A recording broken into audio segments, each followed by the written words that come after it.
রান্না পুরো কমপ্লিট। তো দেখো এই যে করে নিয়েছি নিম বেগুন ভাজা, পাট শাক ভাজা, এই পাশে আছে আলু ভাজা,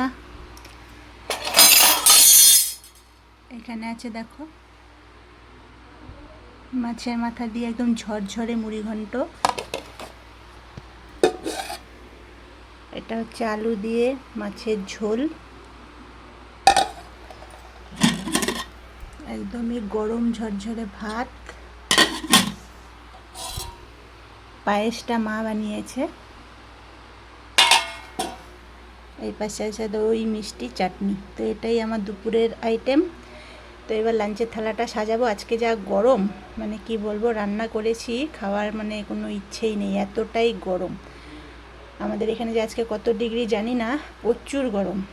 রান্না করার পরে একটু বসেছি, এবার চলো লাঞ্চ ভিডিওটা করি, তারপরে খাওয়া দাওয়া করব। তো সবাইকে শুভ দুপুর বন্ধুরা।